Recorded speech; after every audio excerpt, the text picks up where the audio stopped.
Je suis ravie de te retrouver pour notre rendez-vous hebdomadaire avec café en ce qui me concerne, mais pour toi c'est peut-être l'heure du thé ou du whisky coca. L'idée de ce petit moment de partage du début de semaine, bah, c'est de proposer un moment d'ancrage, de clarté, en tout cas d'espace, pour pouvoir recevoir des choses que je te dépose et que je te partage, mais l'idée aussi finalement, c'est que tu utilises cet espace-là pour te poser et te déposer. Donc, avant que je commence, je te propose qu'on prenne toutes les deux juste une mini pause respiration comme ça.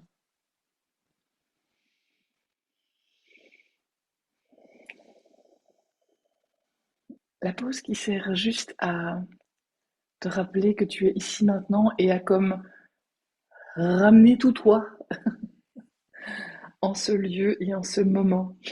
Le thème que j'avais envie de te partager aujourd'hui, c'est changer de peau. Et j'ai mis peau au pluriel. Voilà, parce que je traverse effectivement ces derniers temps, et franchement, même ces derniers mois et surtout ces dernières semaines, des transformations qui aussi se traduisent ou se manifestent dans la matière. Donc, tu sais, quand il y a des grandes transformations, tu l'as déjà certainement observé, il y a une espèce de danse comme ça, de tango entre l'extérieur et l'intérieur. Il y a des fois où tu sens vraiment les choses qui bougent à l'intérieur, il n'y a pas grand-chose qui bouge à l'extérieur. Il y a d'autres fois où c'est des changements plus ou moins agréables, plus ou moins soudains à l'extérieur de toi et qui te font prendre conscience que tu as changé en fait et que tu as changé intérieurement aussi. Et j'aime bien l'image du tango parce que le tango, quand on danse le tango à deux, euh, il faut se tenir, mais ni trop ni trop peu. Tu vois, si c'est trop crispé, serré, ça donne rien. Si tu lâches trop, tu perds ton partenaire. C'est donc plus un tango. Je trouve que la relation qu'on a avec notre propre existence ressemble souvent à un tango. Pas toujours super harmonieux non plus, parfois un petit peu foireux, on serre trop, on lâche trop. Dans cette danse-là, moi j'ai vécu et je vis encore d'ailleurs, trois gros shifts. Le premier qui s'est manifesté, on va dire que c'est la matière qui est venue signaler quelque chose, c'est notre maison. On a pris la décision en début septembre dernier, là on est fin novembre, de vendre notre maison. Alors en toute transparence, franchement, ce qui a déclenché vraiment la décision de vendre, c'est des questions financières. C'était devenu trop lourd financièrement. Il y a des revenus qui ont diminué, les charges de la maison étaient importantes, cette maison est très grande. On avait voulu y faire naître des projets dont certains ne sont pas nés, dont d'autres sont nés mais se sont terminés plus vite que prévu. Les enfants qui ont aussi bougé, qui sont partis ou en tout cas qui ont diminué leur présence plus vite que prévu. Donc on va dire qu'on a pris la décision dans un contexte assez merdique en fait de ça va plus en fait, ok, il faut vraiment qu'on lâche. Mais ce qui a été assez incroyable, c'est que très vite, et quand je dis très vite, c'est même quelques heures ou quelques jours, d'abord on a senti un soulagement génial, qui est quand même toujours le signe que tu es en train de prendre la bonne décision, même si ça vient chercher du deuil, etc. Parce que ça fait déjà 5 ans ou à peine 5 ans qu'on est dans cette maison. Et les gens normaux ne vendent pas une maison dans les 5 ans. C'est pas comme ça qu'on fait normalement. Et on a senti un soulagement, mais aussi on s'est rendu compte que, waouh, c'était juste évident, ça nous sautait aux yeux que notre temps dans cette maison était terminé et qu'on avait besoin d'autre chose. Et on a fait un move qu'on appelle du downsizing. On a très rapidement d'ailleurs trouvé une autre maison. On a d'ailleurs super rapidement vendu notre maison aussi. Enfin, tout ça s'est fait en quelques jours. On a acheté en une semaine, on a vendu en 3 jours. Et cette maison, la nouvelle maison dans laquelle on va habiter, qui n'est pas très loin d'ici, qui a une quinzaine de kilomètres, elle fait la moitié de la superficie de celle-ci, littéralement. Donc tu te dis, mais on va vers le plus petit. Ouais, bah tu sais quoi, on va pas vers le plus petit, on va vers le plus juste pour respirer plus grand. Je sais que ça peut sembler un petit peu contradictoire, mais c'est juste évident. Et depuis, on a évidemment beaucoup de temps pour vivre cette transition, puisque comme tu le sais, en Belgique, entre le moment où tu signes une offre, puis un compromis, puis un acte, etc., on devrait pouvoir avoir les clés de la nouvelle maison fin février 2026. En attendant, on s'occupe, on visite des magasins de carrelage, on fait des plans, Françoise fait des plans sur Canva, etc. Mais surtout, on a tout un temps pour ressentir même au quotidien à la fois tout ce qu'on a aimé dans cette maison, tout ce qu'elle a de fantastique, et à la fois de se dire presque tous les jours, mon Dieu, comme c'est évident que c'est plus notre maison, quoi. Ça va même jusqu'à parfois se demander pourquoi on a fait certains choix. Ça, c'est typique des moments où tu as beaucoup changé. C'est que tu peux revoir un choix que tu as fait parfois il n'y a pas très très longtemps et tu te dis pourquoi j'ai fait ça en fait. Le piège, c'est de se culpabiliser, de regretter, etc. Ça n'a rien à voir. C'était juste, c'était parfaitement juste jusqu'à ce que ça ne soit plus. Donc on veut dire que à un moment donné, quand quelque chose n'est plus juste, il sonne faux. Et il sonne faux pas parce que c'était une mauvaise décision, mais parce qu'il n'est plus ajusté à qui tu es devenu entre-temps. Donc c'est faux au sens musical du terme. Okay, c'est plus la bonne note parce que le diapason s'est déplacé. Le deuxième thème, le deuxième champ de réalité où j'ai vécu beaucoup ça, c'est mes cheveux. Alors, si tu me suis depuis un certain temps, tu sais que je change encore plus souvent de coupe de cheveux que de maison. Parce que depuis 15 ans, je change beaucoup de maison aussi. D'ailleurs, c'est très pratique parce que quand tu veux savoir depuis quand on se connaît, si tu es venu en consul chez moi, il suffit que je visualise la maison dans laquelle je t'ai reçu et je sais quand c'était, tu vois. Même chose avec les cheveux. J'ai déjà eu toutes les longueurs, toutes les couleurs, le bleu, le platine, le court, le long, le orange en pétard, enfin bref, je te parle depuis mes 20 ans, quoi. Ok, j'en ai 55. Et non seulement c'est un terrain de jeu pour moi, mais c'est très souvent, non, c'est même tout le temps, quand je shift mes cheveux, quand je change de couleur, de coiffure, etc., c'est qu'il y a quelque chose en moi qui est en train de shifter et j'ai besoin de réaligner. Euh, alors on pourrait dire que c'est de l'apparence. Pour moi, c'est absolument pas un choix extérieur. Enfin, c'est pas pour toi que je le fais. C'est pour moi. C'est du réalignement. En fait, j'aurais pu rajouter comme quatrième terrain de jeu mon site internet, par exemple. Moi, je fais du rebranding très régulièrement. D'ailleurs, je ne t'en parle même pas parce qu'en fait, quelque part, ça ne te concerne pas. C'est moi qui réajuste les couleurs, les images, les contenus, etc. pour que ils continuent à être ajustés avec qui je deviens. Tu vois, et comme je suis en mouvement d'évolution, ben, c'est comme de nouveau l'image de l'instrument. J'aime bien quand un gars qui joue au violon, il trouve pas anormal que chaque fois qu'il sort son violon de sa boîte, il faut le réaccorder. Le réaccorder parce qu'il y a des changements de température, il va jouer avec d'autres gens, etc.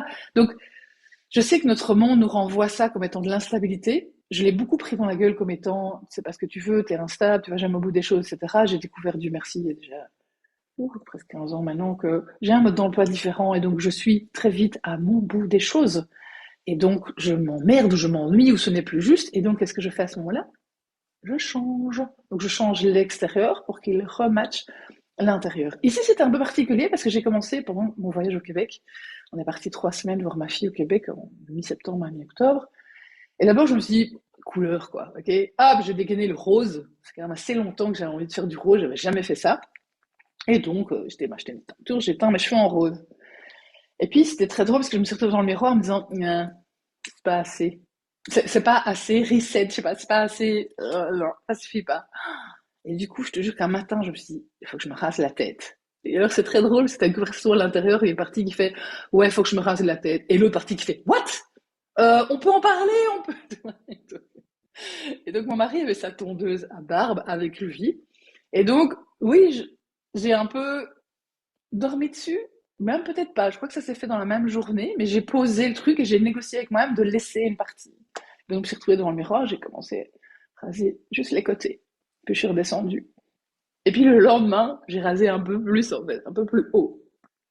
Mais j'avais fait le deal avec moi-même que je coupais pas tout au-dessus, sinon j'allais avoir l'air d'être sortie de prison, d'avoir collaboré à la Deuxième Guerre mondiale ou un petit peu plus triste, voilà, d'être en chimio ou quelque chose comme ça. Et puis même, je me disais, il faut quand même que moi je me vois tous les jours, quoi. Donc même si c'était un acte plus rituel qu'esthétique, oui, ok, il fallait quand même vivre avec, d'autant que mes cheveux poussent très lentement. Et puis je suis rentrée en Belgique, j'ai quand même été voir mon coiffeur qui m'a retouché un petit peu, même si franchement il m'a dit que c'était bien fait pour quelqu'un qui avait fait ça soi-même avec un miroir, mais j'avais laissé quand même une grande zone. Et en fait, ce week-end, tu l'as remarqué si tu compares la vidéo de lundi passé avec celle-ci, j'ai encore coupé. Okay, cette fois-ci, j'avais la bonne tondeuse à cheveux et j'ai encore raccourci. Et c'était vraiment un reset. J'avais besoin de faire table rasée, de je ne sais pas quoi en fait. Parce que la caractéristique aussi de ces changements, en tout cas lorsque tu t'ouvres à les embrasser comme ils viennent, c'est que c'est pas un truc mental. C'est un truc de je sais que c'est ça que je dois faire en fait. Et c'est pas pour ça que tu dois le faire tout de suite. Surtout si ça je t'ai rasé les cheveux et que tu l'as jamais fait. D'où peut-être le fait que je l'ai fait en plusieurs fois, en plusieurs couches. Ça m'a procuré, et toutes les phases m'ont procuré chaque fois une sensation d'allègement. Et c'est pas une question de poids de cheveux, hein, parce que mes cheveux sont super fins, j'en ai pas beaucoup, donc franchement, ça se compte en grammes. Mais un refresh vraiment super chouette. Et puis le dernier thème en cours, c'est que au moment de changer ma garde-robe de saison, parce qu'on a eu un très beau mois d'octobre, donc j'ai traîné encore ma garde-robe d'été assez longtemps, j'ai sorti ma garde-robe d'automne. J'avais déjà fait un tri l'année passée, parce que j'essaye quand même de trier depuis un certain temps ce que je ne mets pas, ce que je ne sais plus mettre, etc. Et c'était dingue parce que ouais. D'abord, je me dis, ouh, waouh, j'ai beaucoup trié en fait l'année passée, donc j'ai plus grand-chose. Et dans ce plus grand-chose, il y a vraiment plus grand-chose du tout que j'ai envie de porter, en fait. Et donc, j'ai vraiment senti un décalage en me disant, purée, si j'avais gagné le loto, j'irais refaire toute ma garde-robe, en fait. Comme si tout ça était les habits de quelqu'un d'autre. Maison, cheveux, vêtements. Tu pourrais ressentir ça aussi avec des comportements, avec des goûts. Ta boisson préférée, ton sandwich préféré, tu dis, c'est bizarre, ça passe plus du tout, j'aime pas, j'aime plus, je ne digère pas, etc. Des relations aussi, un projet, un hobby, un groupe que tu fréquentais, une assoce où tu étais, un job, un mariage, ok. Bon, quand c'est les enfants, c'est un petit peu plus gênant. Mais pour tout le reste, je vais t'inviter à te laisser rencontrer par ces choses qui ont envie de se transformer parce elles t'indiquent qu'elles ont besoin que tu les réalignes avec qui tu es devenu. En fait, elles t'indiquent que tu as changé aussi. Donc, tu vois, cette danse entre changement intérieur, changement extérieur. Et c'est vraiment, plus que jamais, c'est pas du mental. Plus que jamais, c'est pas du stratégie, réflexion, développement personnel, etc. Non, pas du tout. C'est, tu te laisses rencontrer, tu te laisses traverser, bah, c'est un élan, c'est une espèce de truc évident. Je dis pas que ça doit pas passer par la case cerveau. Moi, j'ai toujours suis ton cœur et emmène ton cerveau avec toi parce que si tu les fais travailler autrement ensemble, ça fait une super équipe, quoi. Et ça évite effectivement de regretter certaines choses. Okay. Donc, tu peux être dans l'élan sans être dans la précipitation. Enfin, voilà, en fait, c'est une toute autre manière de prendre des décisions, vraiment. Et donc, ce que j'avais noté aussi dans ma petite préparation, c'était bah, d'accueillir ce décalage. Tu peux juste noter le décalage. Tu peux te dire, tiens, tu sais quoi, je vais pas encore changer, mais je vais accueillir le fait que j'ai bien vu qu'il y avait quelque chose qui voulait changer. La conscience, c'est déjà 50% du chemin, quoi. En fait, juste dire, ok, je t'ai vu. Je ne me sens pas d'agir sur toi tout de suite. Hein, toi boulot, toi relation, toi habits, toi cheveux, etc. Mais je te vois et j'entends et je me laisse rencontrer par ça. Parce que ça crée des illuminations juste dingues. Voilà. Moi, je suis en train de découvrir des trucs qui m'enchantent, dans tous les sens du mot. Et donc, accueille, je sais que c'est pas toujours ça, moi je suis déjà assez habituée, mais accueille le fait que tu comprendras plus tard, voire pas du tout. Ok. Je sais, c'est pas toujours évident, mais on a des vieilles habitudes, voire des addictions de tout comprendre comme ça. Laisse-toi rencontrer, ok. C'est, ok, on va laisser faire, un petit peu laisser faire en tout cas, dans l'énergie. Et honore des micro-appels. Si tu te dis, oh, je vais faire un truc de ouf, je vais passer des boucles d'oreilles argentées, boucles d'oreilles dorées, waouh, trop dingue. Ok, si pour toi c'est un petit rituel ou si tu vas changer un truc dans la déco de ton bureau, j'en sais rien moi, ou t'acheter un petit bracelet qui signifie ça pour toi, ça suffit. En fait, il n'y a pas de petit ou de grand changement. C'est juste le cerveau qui dit oh, grand changement, moyen changement, petit changement, grave, pas grave, etc. C'est des vieux réglages, ça. Tu peux juste te dire, hmm, je veux honorer les changements qui sont en cours, et à la fois je respecte mon petit humain qui est un peu en PLS, en train de paniquer dans un coin. Donc je vais faire des trucs tout doux et tout petits, ok, mais c'est puissant en fait, c'est méga puissant puisque c'est aussi très vibratoire tout ça. Donc si tu as envie, tu peux aussi toi te poser la question de, ok, est-ce qu'il y a des choses qui sont en train de vouloir changer, un petit peu évoluer en toi et autour de toi ces derniers temps, et si tu les laissais émerger, qu'est-ce qui viendrait en fait? Tu peux juste faire ça pour du semblant, juste écrire, juste jouer avec ça. Je dis pour du semblant, c'est quand on dit à son petit cerveau, t'inquiète, c'est un jeu avec Anne-Françoise, alors il se calme un peu, il panique pas. Ce que je t'ai préparé aussi, c'est un petit message canalisé. Alors, dans mes notes, j'appelle ça maintenant, c'est des messages du field. Le field, c'est un mot anglais pour dire le champ. C'est H-A-M-P. Parce qu'en fait, ça fait déjà assez longtemps que je ne connais plus vraiment des guides c'est plutôt une connexion au champ de conscience, à un autre champ de réalité, un autre champ vibratoire. Donc, je l'appelle comme ça maintenant. Alors, qu'est-ce que le field a à nous dire au sujet de ces danses de changement et ces changements de peau? Quand ton extérieur change, ce n'est jamais un caprice, jamais une fuite et jamais une superficialité. C'est ton énergie profonde qui cherche un contenant juste. Chaque geste que tu poses dans la matière, ranger, déplacer, raser, acheter, donner, réorganiser, arrêter, commencer, n'est jamais un geste anodin. C'est une mise à jour de ton champ. Une manière de dire au monde, voilà où j'en suis, voilà qui je deviens, voilà l'espace dont ma lumière a besoin. Tu n'es pas en train de modifier ta vie, tu es en train de devenir lisible. Lisible pour toi-même, lisible pour la vie, et lisible, d'une nouvelle manière en fait, pour les gens qui t'entourent. Laisse l'extérieur suivre. Il ne fait jamais que refléter la version de toi qui est déjà née. Alors, petite nouveauté aussi dans ce café du lundi, parce que chez moi, tout est nouveau, même s'il y a des trucs qui reviennent, ils reviennent mais d'une manière nouvelle. C'est que je t'ai créé une musique, en fait, grâce à l'IA, et que je vais la mettre dans la vidéo par la magie de la technique,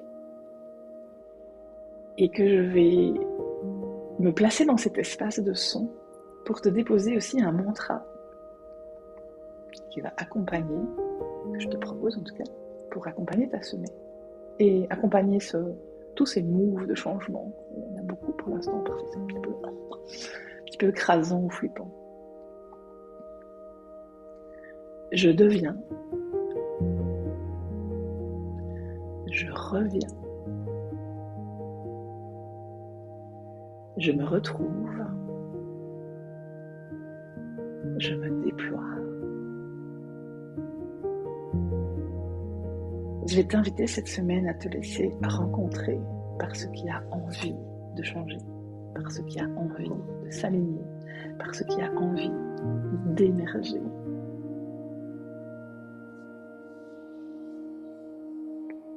Et de te rappeler que s'il y a des petites parties de toi qui se crispent ou qui flippent, c'est juste des vieilles peurs, des vieux réglages, que tu peux respirer et faire confiance que tout ce qui arrive, tout ce qui t'arrive, est une magnifique danse de réalignement, de naissance, d'émergence, où tu deviens et tu reviens. À la semaine prochaine.